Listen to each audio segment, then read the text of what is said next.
Salve, salve, entusiastas do agro. Começa aqui mais uma Rotação de Culturas. Renato, obrigado por mais um episódio junto conosco. Hoje a conversa aqui vai ser boa com todos vocês, mas antes da gente começar o assunto, né, agradecer Notícias Agrícolas aqui por ceder, né, essa parceria junto conosco aqui da Macfora, o espaço de sexta-feira, 5 horas da tarde, né, com vocês toda sexta-feira, sem falta aqui, né, Renato? O ano inteiro aqui, chegando no final do ano, agradecer toda a audiência, a Macfora também por fazer esse presente, e acho que o papo de hoje vai ser bem legal, né? Já vem sendo bem legal quando a gente vem conversando com revenda, cooperativa, muitas coisas acontecendo no mercado, e acho que é bom sempre a gente estar atualizado sobre esse assunto, né, Renato? Sim, é muito legal e hoje nós vamos falar com, né, uma das cooperativas mais brilhantes, né, uma linda história aí, e nós vamos estar conversando com um dos responsáveis por esse sucesso, né? Exatamente, então, por favor, dê as honras. Vander, muito obrigado por estar conosco aqui, né? Sabe o quanto eu sou fã do seu trabalho, o quanto a gente estava lutando pela agenda aí. Muito obrigado por estar aqui conosco hoje, né? E, cara, eu queria um pouco de você se apresentar, né? A sua história profissional aí, como você foi ao cargo máximo aí da LAR, né? E explicar um pouco também como a LAR se divide hoje, qual a sua responsabilidade nela. Bom, primeiro agradecer a oportunidade, né? Tanto conhecê-los pessoalmente, o Renato, a gente já se conhecia de outras oportunidades, né? Mas a Macfora e também o Notícias Agrícolas, nesse programa Rotação de Culturas, que para nós é uma oportunidade única, de falar um pouquinho da minha história, um pouquinho de como a LAR Cooperativa está posicionada hoje. Então, uma satisfação enorme poder contribuir com o trabalho de vocês também, e também acaba contribuindo com o nosso próprio trabalho, divulgando um pouquinho como a gente pensa, né, a agricultura no Brasil, como nós nos posicionamos, e isso, sim, eu vejo que faz uma diferença enorme como as empresas encaram as dificuldades do dia a dia, né? Bom, eu sou gaúcho de nascimento, tenho uma formação de agronomia, me formei em 2002 na Faculdade de Agronomia Eliseu Maciel, na Universidade Federal de Pelotas, vim ao Paraná em 2003, ingressei na área técnica de uma outra cooperativa, uma outra grande cooperativa, qual tenho amigos até hoje.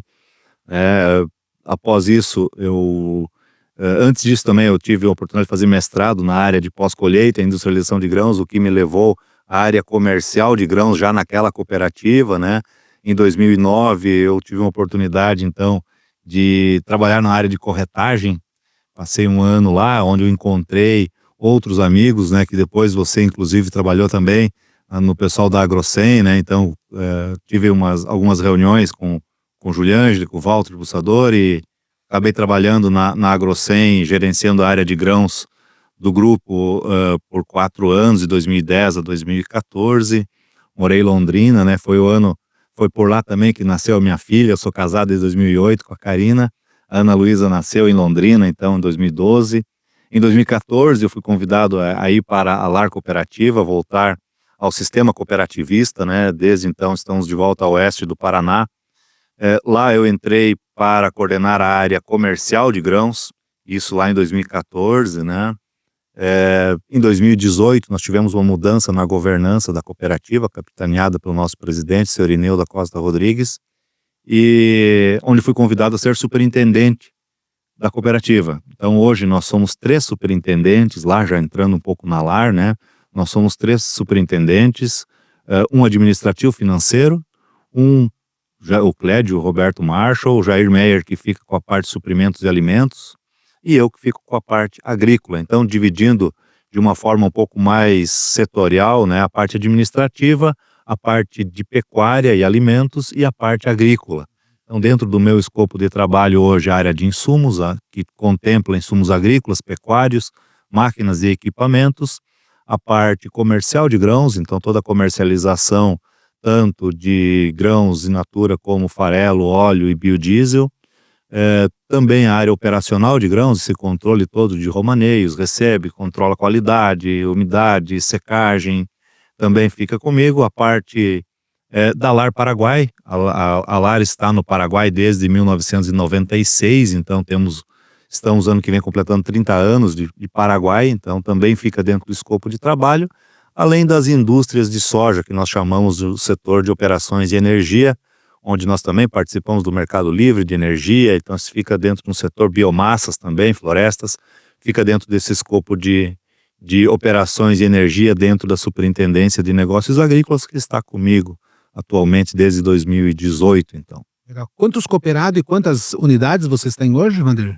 A Lar Cooperativa, ela foi fundada em 64, né? Então ela tem 61 anos e nós temos atualmente em torno de 15 mil associados. Nós somos 25 mil funcionários, né? Hoje a Lar é a cooperativa singular que mais emprega no país, né? Então nós temos esse orgulho em dizer, né, que nós temos mais de 25 mil funcionários que tocam essa grande cooperativa hoje. Quantas unidades são? Hoje nós temos 56 unidades de atendimento ao agricultor.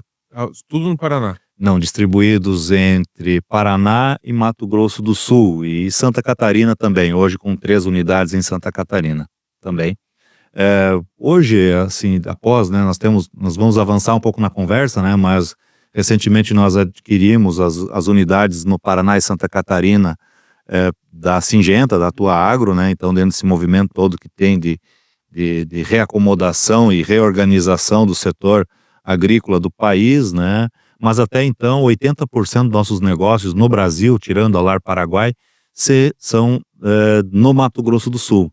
Então nós entramos no Mato Grosso do Sul em 2002 e desde então nós crescemos muito lá no Mato Grosso do Sul. 80% dos negócios agrícolas de originação e venda de insumos são no Mato Grosso do Sul. A partir do ano que vem, talvez a distribuição mude um pouquinho, dependendo do nosso grau de penetração dentro desse nosso novo negócio, como eu falei, dessas novas regiões que nós assumimos recentemente. E a Tua Agro nessa aquisição foi uma aquisição da Lar ou foi uma... Como que funcionou esse processo? Porque a Tua Agro, na verdade, surgiu de uma necessidade da Syngenta de conseguir cada vez mais colocar seu portfólio no público de massa. Aí eles foram para o Rio Grande do Sul, ali na parte sul, que realmente são produtores menores, para conseguir aumentar a capilaridade.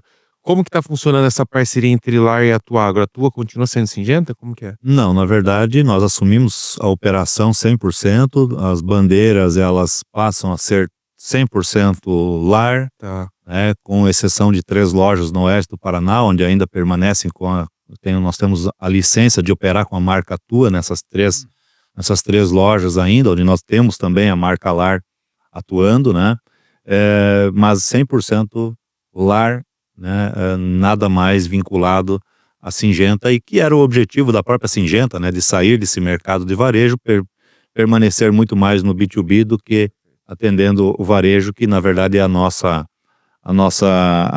especialidade, vamos pensar, de atender o nosso agricultor. Sim. Vanderlei, que nem você disse 15 mil cooperados, agora vocês pegaram as lojas da Tua. Esses clientes que eram da Tua, vocês transformaram ele em cooperados ou vão com os dois caminhos? Vocês atendem não cooperados também? Como é a forma de você atender esses? Não, todos são convidados a serem cooperados, né? A se associarem à cooperativa, né? Mas é lógico que é uma jornada de entendimento, né? No início agora as vendas são em matrículas de terceiros, são clientes e não são associados, mas a grande sacada das cooperativas é logicamente ter, né, os clientes como sócios, como associados, porque dentro da política geral das cooperativas, o lucro, né, que nós chamamos de sobra, são redistribuídos. Então, os dividendos da companhia, eles são redistribuídos, grande parte, né, isso é estatutário, cada cooperativa tem o seu estatuto, né, o órgão máximo de uma cooperativa é a Assembleia Geral Ordinária, né, mas a grande sacada da cooperativa é serem associados, mas nesse início, obviamente, nós precisamos atendê-los como terceiros, como clientes normais, e assim estamos fazendo. Eu acho que é uma pergunta interessante essa, porque a gente vê muito, né, de um lado a gente tem um sistema, né, de novo, acho que é toda pergunta nossa cai nisso. Do lado a gente tem um sistema de revenda que a gente vê que passa por um processo turbulento no nosso setor, né, a gente teve Lavoura, AgroGalaxy, recentemente Bela Agrícola. Por outro lado, a gente vê um sistema de cooperativa que, em toda a discussão que a gente teve aqui também com o Placana, está fortalecido, outras cooperativas. Hoje a Lar entra meio que dos dois lados. Como que você, sendo Lar, como que você vê o benefício para a Tua Agro da Lar e como que você vê o benefício da Lar para a Tua Agro? Bom, na verdade, assim, nós temos uma jornada. Nosso objetivo no futuro próximo é termos atendimento a associados. mas é como nós temos uma fase de transição, De conquista. obviamente, né, nós precisamos gerar essa confiança, né, de termos esses sócios, né? Hoje, claro que um agricultor hoje que é convidado a ser sócio de uma companhia como é a cooperativa, a LAR, a exemplo de outras tantas, como você citou a Coplacana também, não é um negócio ruim, né? É um negócio bom você ser sócio de uma empresa promissora, de uma empresa com mais de 20 bi de faturamento e que distribui regularmente dividendos ao final do ano, né, que nós chamamos de sobras de balanço, né? Então nós achamos que o nosso movimento com as lojas Atua, ele é importante porque aumenta a nossa capilaridade, nossa extensão territorial, é um crescimento horizontal importante, né, que a cooperativa faz um movimento estratégico, assim, bem importante perante o mercado paranaense, né, onde as cooperativas são muito fortes, né, e claro que algumas cooperativas entendem isso como um avanço sobre a área de ação, né, mas nós entendemos que isso fortalece cada vez mais o sistema cooperativista, né, no Paraná, que é talvez o maior estado cooperativista do Brasil. Então, para nós esse avanço é visto como um fortalecimento, um compromisso que a cooperativa tem com o setor cooperativista, pensando primeiramente nessa questão, né, de por que ir para a região de outras cooperativas, né? Alguém seguramente assumiria essas lojas do mesmo jeito que aconteceu no Rio Grande do Sul, com uma empresa privada, né, a Alfar, assumiu as lojas da Syngenta lá. Isso aconteceria no Paraná. Então, felizmente foi conosco, né? Isso fortalece o sistema cooperativista, blinda mais ainda o sistema, né, cooperativista, e nós temos assim uma segurança de fornecer, sim, né, a nossa política de trabalho ao cooperado, ao agricultor, que nós achamos que tem uma base sólida, né? Nosso modelo de negócio, ele é único, né? Nós acreditamos muito nisso, né? Único porque a nossa localização geográfica, porque a nossa participação em originação e agregação de valor em cadeia verticalizada, ela é única. Então, por isso que o nosso modelo de negócio se torna único, e isso traz cada vez mais segurança, principalmente, e credibilidade, que é o que hoje acaba faltando muito no nosso mercado, conforme os exemplos que você citou. Então, o agricultor está muito acuado, né? E nós estamos chegando para oferecer essa segurança, essa credibilidade de uma grande empresa com um modelo de negócio muito consolidado, né, construído ao longo dos 60 anos de cooperativa. Wanderley, isso é legal, né? O que vocês ofereceram? Que nem eu vejo que você disse que o Mato Grosso do Sul é o maior estado, né, para vocês, e vocês também têm operação no Paraguai. E nos últimos 3 anos, o Paraguai e o Mato Grosso do Sul sofreram muito, né, por produtividade, por problemas climáticos. Cara, o que vocês ofereceram para o agricultor que eu não vi essa crise dos 2 estados ser refletida no negócio de vocês? Vocês continuaram a crescer e o que vocês fizeram de diferente para esses 2 lugares que atravessou momentos difíceis, né? Na verdade, é como o nosso presidente fala, não existe ano fácil, né? Então, a diversificação da cooperativa, né? Claro que nós somos diversificados, mas nós temos o nosso core business muito bem definido, né? Então, hoje nosso foco está em proteína animal, em insumos e grãos. Então, quando nós temos, assim, um dos pilares, né, trabalhando um pouco mais enfraquecidos, os outros têm uma sustentação maior. Então, não que nós não tivemos problemas, né, de renegociações no sul do Mato Grosso do Sul, principalmente, no Paraguai também, isso sim, mas a cooperativa acaba sentindo globalmente menos porque é muito diversificada. Então, isso traz, assim, uma segurança ainda maior, né, uma credibilidade ainda maior de nos mantermos no mercado, né? Então, dentro do princípio primeiro, né, de tudo, de sobrevivência nesse mercado, né, a cooperativa se organizou de uma forma a poder promover essa segurança através da diversificação e agregação de valor dos seus produtos. Legal. E para o agricultor, o que vocês fizeram diferente para ele, assim, nessas renegociações? Porque muitos ficaram em situação difícil, né, situação de alavancagem grande. Vocês ofereceram linhas especiais. Como vocês mantiveram esse agricultor na atividade, né? Existe uma triagem muito grande, né? Existem agricultores simplesmente insolventes e entendemos que esses, uma parte deles, né, acaba saindo da atividade realmente, principalmente agricultores 100% arrendatários, né? Onde, assim, claro, com 3, 4, 5 safras, né? Com problemas, né? Que foi o caso do sul do Mato Grosso do Sul, exemplo do Rio Grande do Sul também, né? Conversávamos com nossos amigos lá da Cotrijal, né? Uma situação bem delicada que passa o Rio Grande do Sul, mas o sul do Mato Grosso do Sul também, uma situação semelhante, né? Claro que nós temos, assim, alongamento de dívida, não dá para pensar, né, que o agricultor consegue pagar ou conseguirá pagar 2 safras em uma, né? Não vai conseguir. Então, obviamente, uma intensificação muito grande na concessão de crédito, uma encostada muito forte no agricultor em abrir melhor os seus números, né, de podermos tentar entender o fluxo de caixa dele, né? Então, a viabilidade dele através de uma distribuição do fluxo de caixa, né? Então, um pouco disso, sim, nós nos aproximamos e temos as renegociações, mas temos problemas como todos têm também, de jurídico, de aumentar grau de garantias, né?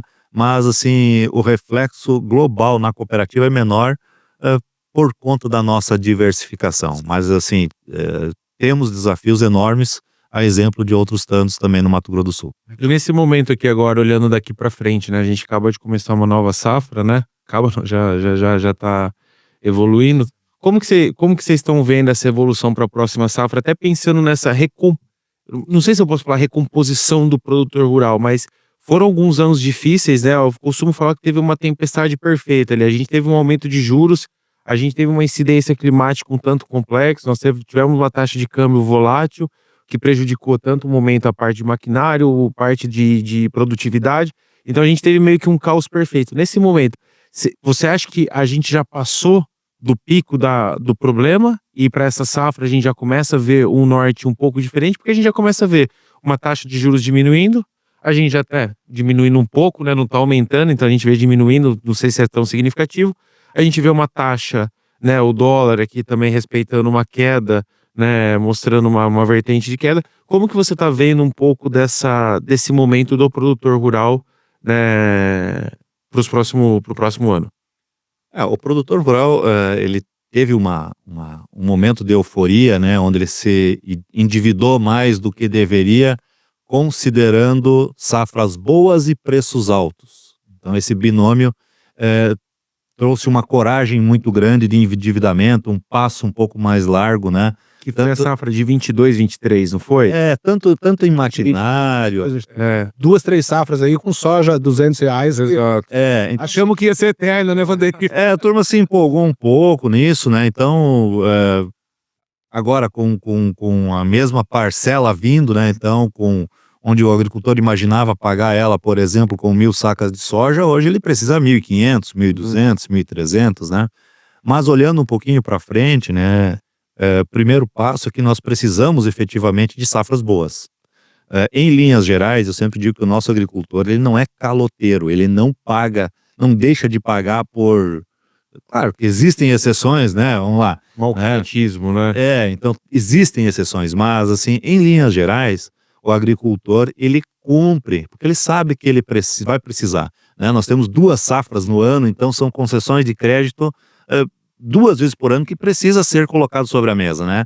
E se ele falhar alguma vez, é problema. Então, assim, eu vejo uma redistribuição feita, né? Uma renegociação feita e, obviamente, nós precisamos de safras boas.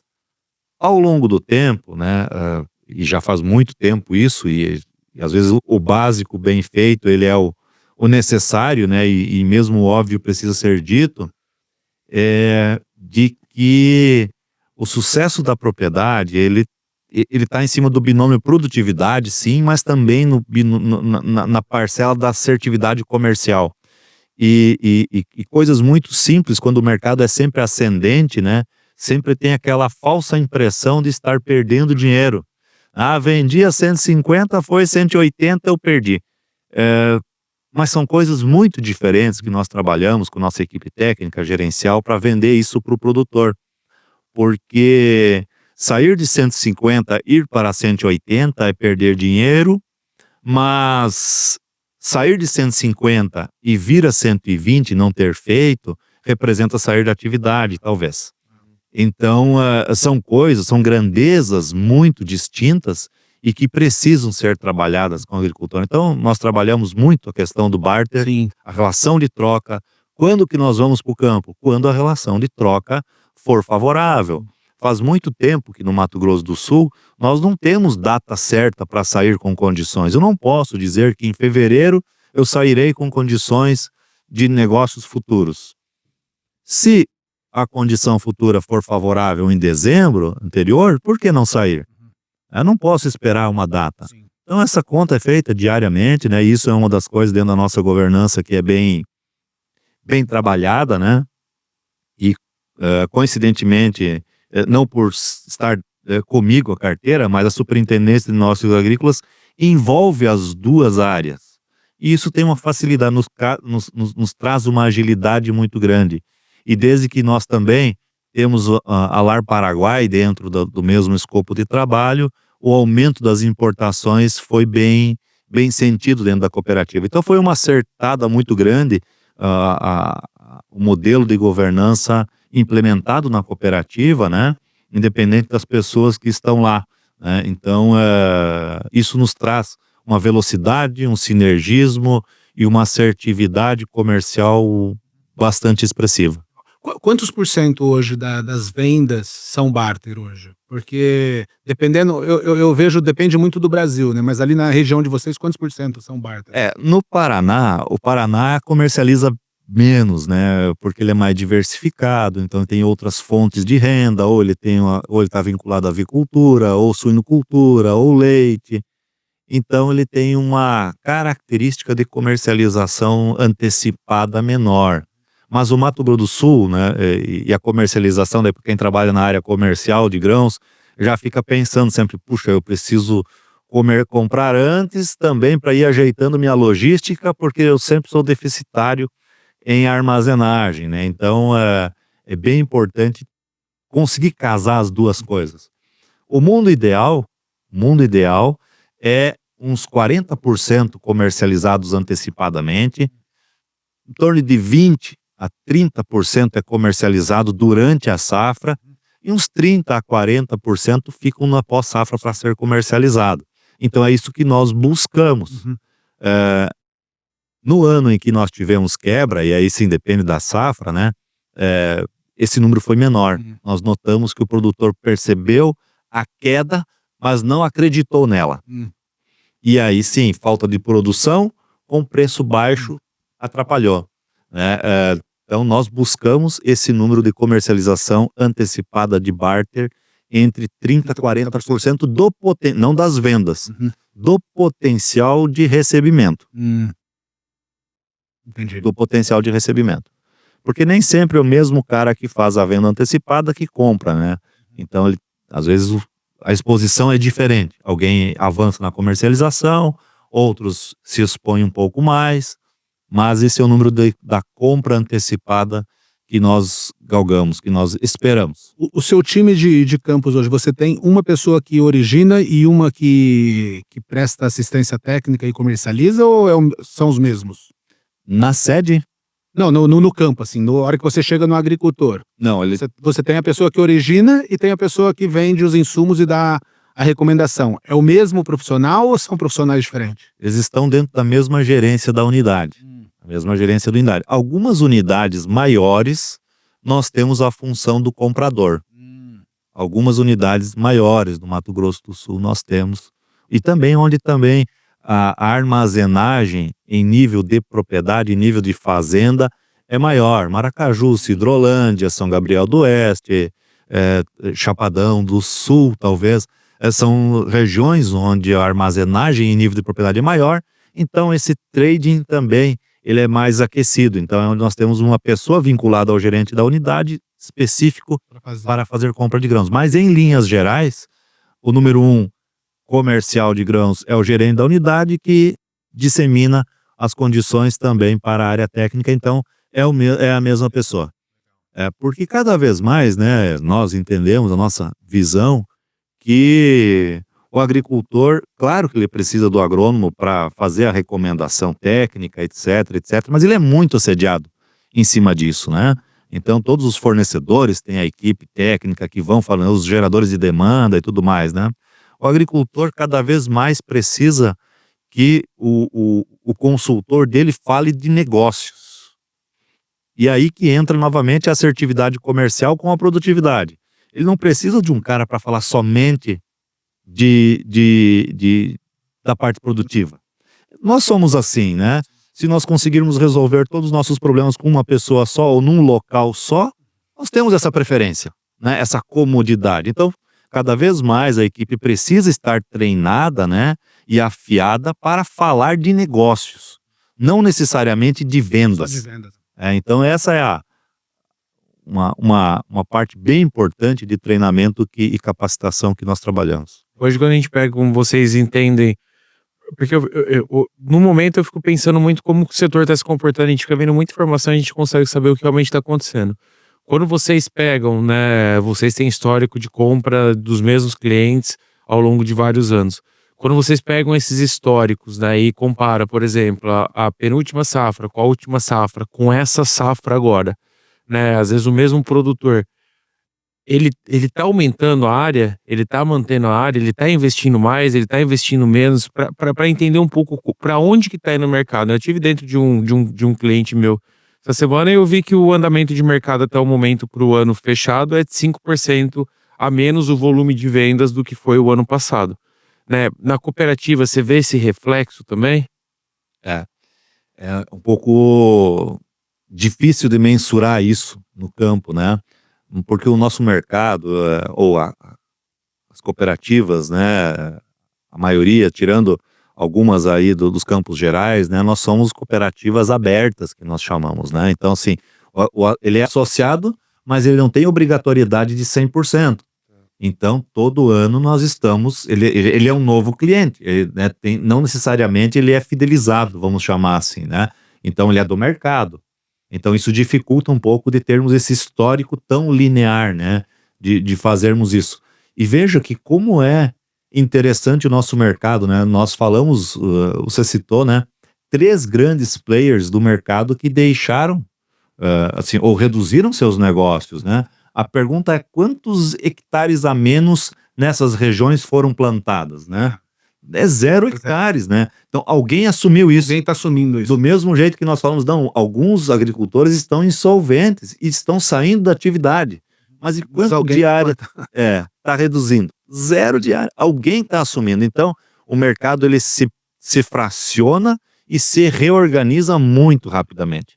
Muito rapidamente, né? E nós enxergamos sim que o agricultor segue adepto de tecnologia, né, de facilidades, ele busca essa questão da produtividade, né? Mais do que ninguém, o agricultor ele é um crente que a próxima vai dar certo, né?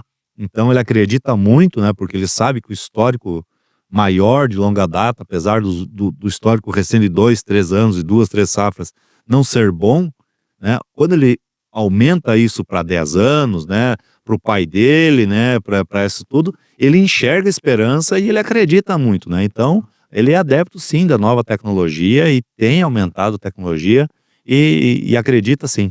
É muito interessante isso, né? Porque num ano difícil, né? Nessa tempestade perfeita, nós estamos falando que o Brasil, hoje, essa próxima safra vai aumentar 500 mil hectares, né? Que é exatamente onde você vai, cara. Ninguém está deixando de plantar, o agricultor que está saindo da atividade está sendo substituído e a empresa também.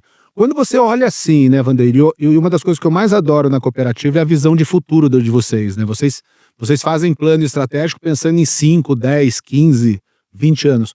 Para onde vocês pensam ir hoje, né? Porque que nem eu sou apaixonado pelo Paraguai. Eu vejo que o Paraguai vai crescer muito, né? Eu vejo o Mato Grosso do Sul também crescendo muito. Mas onde que vocês estão colocando as fichas? Na expansão para quais estados e se acreditando no etanol de milho? Onde vocês estão colocando a visão de futuro da cooperativa hoje? Nós estamos justamente nesse momento trabalhando do nosso planejamento estratégico, né? Durante o mês de novembro é um mês bem importante para nós, onde nós estamos finalizando, né, o planejamento estratégico. Apresentaremos isso ao conselho no início de dezembro. Então, será um planejamento de 10 anos, 10 anos. de 26 a 35, né? Então é isso que nós estamos buscando.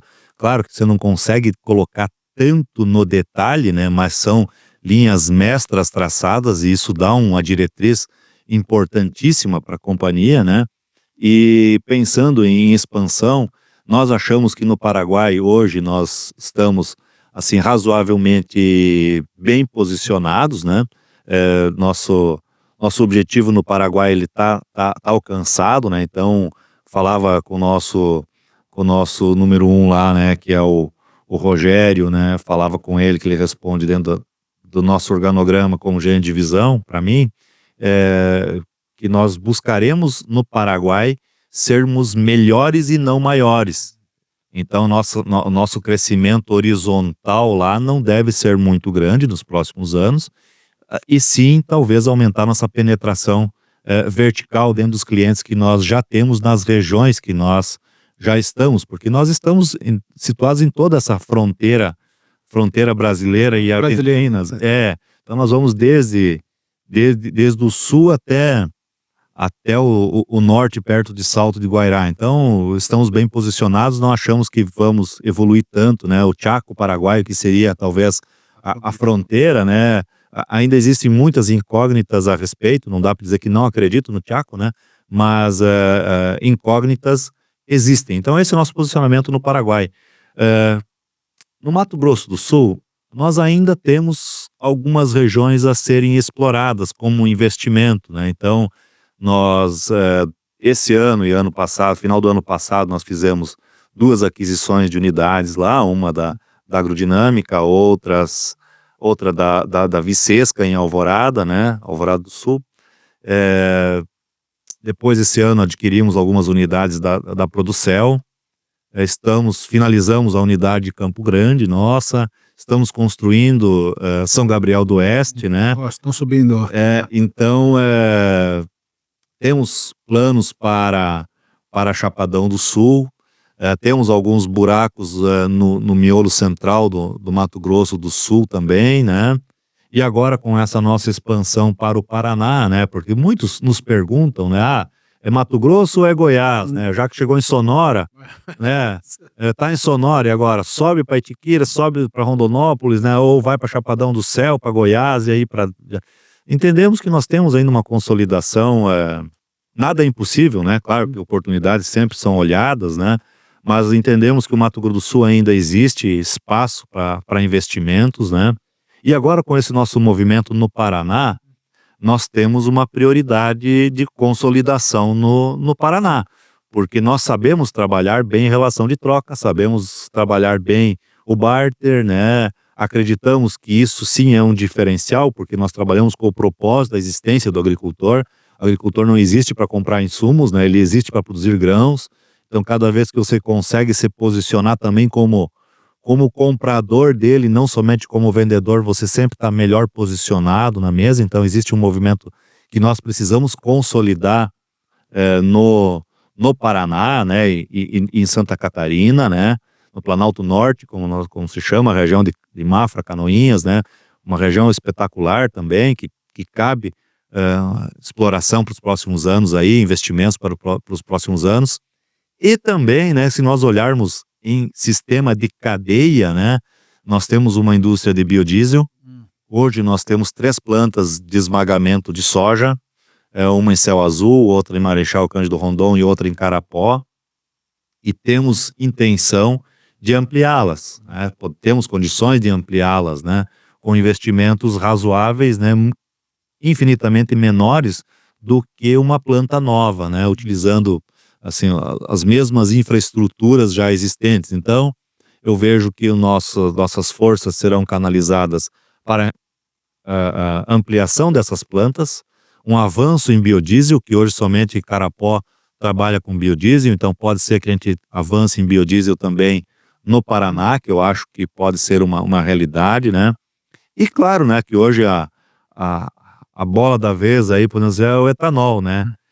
Hoje, dentro da nossa originação, 45% do milho que nós originamos, nós consumimos internamente. Então, 55% da originação nossa, nós comercializamos. Então, nós somos grandes clientes da JBS, da BRF, da exportação, e caberia uma planta, assim, de etanol para o milho que nós originamos. Isso sim está no radar, será colocado dentro do planejamento estratégico, né?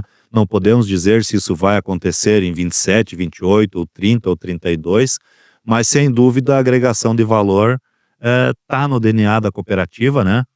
Quando lá há 26 anos atrás, né, nós concebemos o projeto da avicultura, em 26 anos nos tornamos a terceira maior companhia de abate de frango do país, né?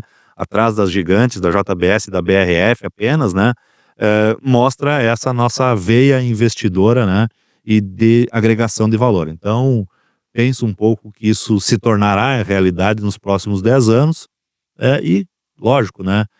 Oportunidades sempre serão olhadas, né?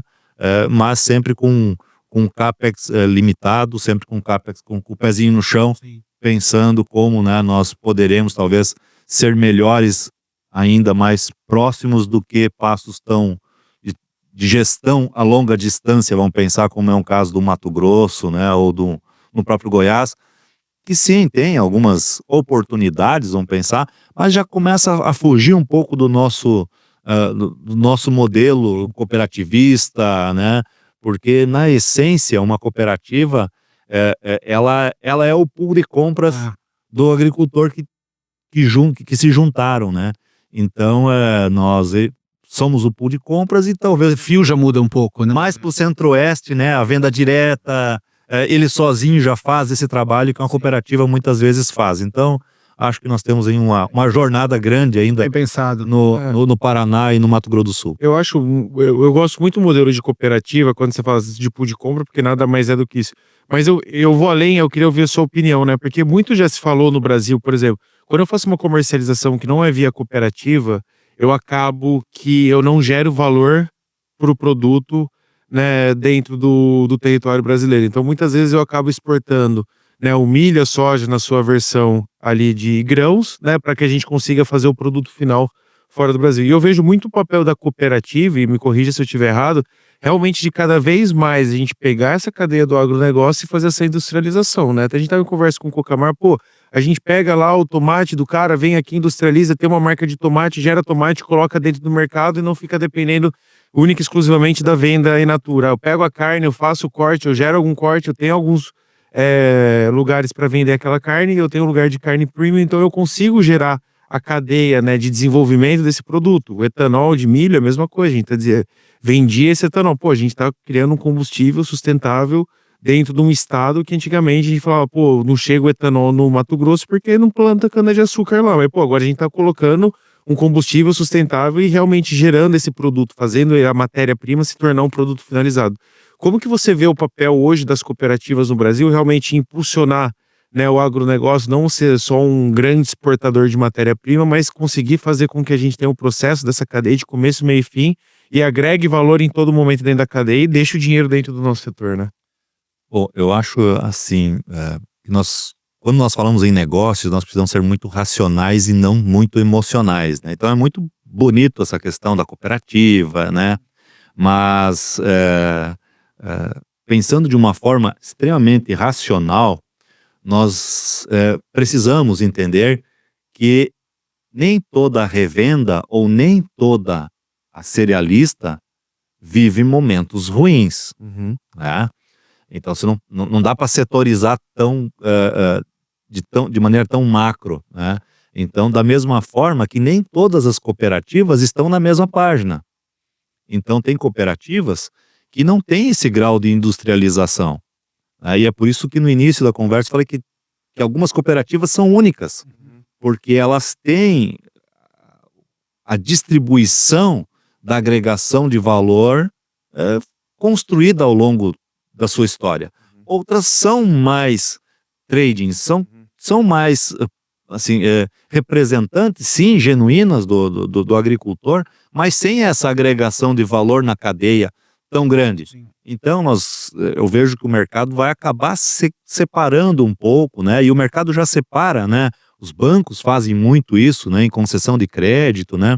Mas sim, pegando as cooperativas que têm essa agregação de valor, essa industrialização dentro do do seu DNA, né, construído ao longo do tempo, e outras tantas podem começar isso também, né? Sem dúvida, é um setor extremamente promissor, porque ela é a representante. Hoje, se nós pensarmos assim, qual é o grande diferencial da cooperativa? Na minha cabeça, não fora que é seu associado. Perfeito. Porque, claro, isso nos cria um desafio, né, Renato? Por exemplo, ele quer comprar o associado como dono, ele quer comprar mais barato, quer vender mais caro e quer ter lucro, né? Então, assim, não é tão simples equalizar essa matemática, mas, sem dúvida, tendo esse retorno, tendo essa agregação de valor, é o caminho assertivo. Nós enxergamos isso com uma segurança muito grande e é onde nós apostamos muito que o mercado que ainda vai seguir muito sólido e promissor para as próximas décadas e para frente. Só um ponto aqui rapidinho. Então, na sua visão, você acha que, e eu concordo 100%, tá, com o que você falou, porque a gente tem realmente cooperativas que tem mais uma visão de trade, né? Comercializei o produto, peguei a soja, vendi a soja e tal, fechei a conta aqui de venda de insumo, né? Compra não, né? Venda de grão e intermediação. Você acha que não é, então, na sua visão, um processo na qual as cooperativas tendem a assumir esse processo? Você acha que uma cooperativa que tem essa raiz de industrializar, ela vai continuar industrializando? Hoje a cooperativa que não tem essa veia de industrializar, você acha que ela não vai para esse ponto de industrialização, na sua visão? Não, ela pode ir. Ela, Você acha que é uma tendência? ela vai ter o seu planejamento estratégico. Você acha que é uma tendência? Acho que Eu acho que sim. O Brasil, veja, né?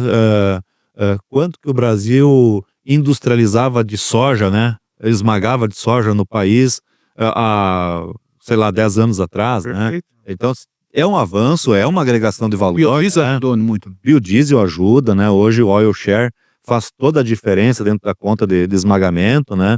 Então, eu vejo sim que as cooperativas tendem a evoluir. Claro que nós não podemos esquecer, né, da nossa assim, do que nós fazemos de melhor hoje, né? E quem é o nosso principal cliente, né? Então, hoje, se eu falo de uma China, por exemplo, ela não quer muito farelo, né? Ela quer o grão. Então, vai existir essa disputa, vai seguir essa disputa e vai existir o mercado, né? O Brasil é muito grande, né? Então, até errando muito, tem gente que dá certo, né? É incrível isso, né? E eles se reacomodam muito rapidamente. Então, eu acredito que sim. Penso que vai depender muito, né, do ímpeto, né, dos dirigentes, né, do modelo de governança instituído em cada cooperativa, das pessoas que estarão à frente disso tudo também, né? Mas, sem dúvida, a agregação de valor é o que vai fazer a diferença, né? Porque nas atuais taxas de juros que vocês mesmos bem citaram, né? Apesar do dólar sinalizar um pouquinho para baixo aí, mas muito mais vinculado talvez a políticas externas, né? Do que internas, né? A moeda americana se desvalorizou em nível mundial, né? Tanto que a nossa taxa de juros ela não baixou, né? Existem sinalizações talvez de baixa, né? Se tudo acontecer dentro do script, né? Mas o custo financeiro é muito alto. Então nós precisamos sim ter mais valor do que tradar commodities. Legal. Bandeira, acho que a última pergunta, né? Eu fico fascinado por esse negócio da cooperativa, né? Que nem você tem 15 mil associados. E uma vez me perguntaram, né? Eu fui fazer uma apresentação, me perguntaram qual que eu achava que era o maior desafio para a cooperativa. E eu falei assim, pô, o maior desafio para a cooperativa é a nova geração. Porque que nem eu sou correntista de um banco desde que o meu primeiro banco, desde que eu abri a conta, eu sou correntista desse banco.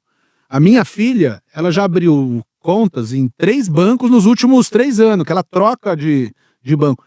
O que vocês estão fazendo hoje para manter essa fidelidade do associado? Lembrando que tem uma nova geração aí que é menos leal aos conceitos de uma cooperativa. O que vocês estão enxergando? Fala, pô, o que eu preciso fazer para esse cara, para ele manter cooperado? Porque a riqueza da cooperativa são os seus cooperados, né? É um tema amplo, com várias iniciativas, né? E como gerar valor, né? Como fazer que o associado tenha a percepção de valor disso, né? Então, hoje nós temos várias frentes trabalhando isso, né?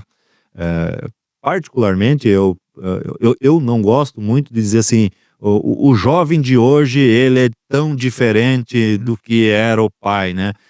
Sim, mas também quem está atendendo ele hoje é um agrônomo jovem também, tecnológico, né? O que cabe a nós gestores é fazer ele ter as ferramentas certas, né, de acesso, né? Então, essa questão da etariedade, ela é um pouco discutível, né? Mas nós temos muitas frentes de trabalho como cooperativa, nós temos uma assessoria exclusiva de ação educativa, né? A LAR, especificamente a LAR, ela tem uma força muito grande no 5º princípio do cooperativismo, que são 7 princípios do cooperativismo. O 5º princípio é a educação, né? Então, vinculado à educação, temos uma assessoria de ação educativa, trabalhando muito forte com as famílias associadas, com os filhos dos associados, com os jovens, com as mulheres.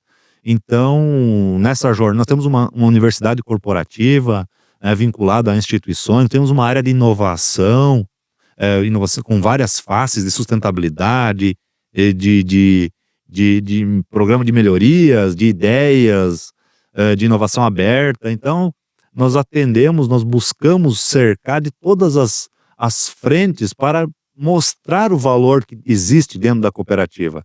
Eu penso que é uma jornada, né? É uma dificuldade, um desafio das novas gerações de fazê-los perceber aquele amor do fundador, que era do pai ou era do avô, né? Mas cada vez mais eu vejo que também ele enxerga isso. Que legal. E que ele consegue ter essa percepção da fragilidade de alguns sistemas. E claro que às vezes precisa ver para quê, mas quem está vivendo está vendo, né? E aí cada vez mais comprova o modelo, né? Claro que isso é regional, talvez, né? Como você falou, Centro-Oeste talvez seja uma realidade diferente, produtores bem maiores, já que não precisam desse apoio, né?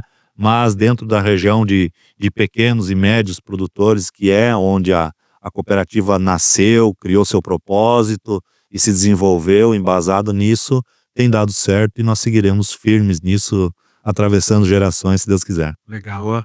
Perfeito.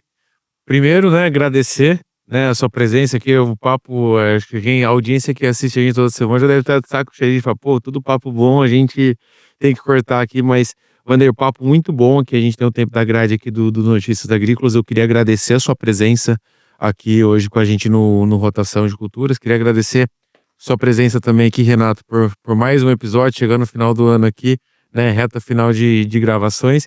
Wander, por favor, se você quiser também se despedir da audiência, né, fazer suas finalizações, fica à vontade. Não, só agradecer a oportunidade, para nós é uma satisfação enorme, né, poder colaborar com o trabalho de vocês e divulgar um pouco do nosso trabalho, nossa maneira de enxergar os negócios, né, e dizer que nós estamos de portas abertas em Medianeira, né, para vocês e para quem vocês indicarem também, né, sejam muito bem-vindos e para nós é uma alegria poder colaborar. Obrigado. Não, legal, Wander, eu também gostaria de parabenizar o seu trabalho, né, parabenizar tudo que vocês construíram. Eu sempre digo que a LAR, ela é vanguarda, né? Quando a gente fala de marketing de colaboração, eu lembro muito a LAR associando a imagem da LAR com Michel Teló, né? Aquela campanha foi tão rica porque mostrou a amplitude da LAR no Brasil, no Paraguai, de uma forma, cara, que eu nunca tinha visto uma cooperativa entrar tanto na mente do consumidor, que é o associado, mas também das comunidades, né? Então, acho que o trabalho que vocês fazem de cooperativismo, de pioneirismo, né, de buscar essas aquisições que vocês estão fazendo, nós citamos o caso de vocês adquirir a atuação internacional, né, o trabalho que vocês fazem no Paraguai, cara, parabéns por tudo que vocês estão conduzindo. Acho que é um grande exemplo, né? Eu sou apaixonado pelo agro brasileiro e o agro brasileiro só é forte por empresas e líderes como você. Parabéns pelo trabalho. Obrigado. É um trabalho em equipe, né? Como falava, né? Nós somos 3 superintendentes lá, que trabalhamos assim, com um sinergismo fantástico, sempre para o bem comum da cooperativa, né? Temos o apoio dos nossos diretores e do nosso conselho, né? Então nós temos grupos divididos lá, né? Então a gestão é feita pelo G6, que nós chamamos, que são 3 diretores eleitos, né? E 3 executivos contratados. Eu sou um deles, apenas um colaborador tentando dar o melhor lá e sem dúvida, da mesma forma que meus colegas. Legal. Obrigado, Wanderlei. Obrigado. Obrigado. Sucesso sempre. Agradecer também toda a audiência que esteve presente com a gente aqui nessa tarde de sexta-feira. Lembrando que esse episódio, se você não conseguiu assistir por completo ou quiser rever alguma coisa, ele vai estar disponibilizado também no YouTube da Mac4, no meu perfil, no perfil do Renato e também aqui dentro do site do Notícias Agrícolas, onde você pode assistir e estar com a gente toda sexta-feira, no final da tarde aqui, sempre falando, né, um pouco mais sobre o nosso agronegócio, o setor que move o Brasil. Então, agradecer de novo vocês, a audiência que esteve presente com a gente e um bom final de semana a todos, bom finalzinho de tarde. Legal, pessoal. Até mais.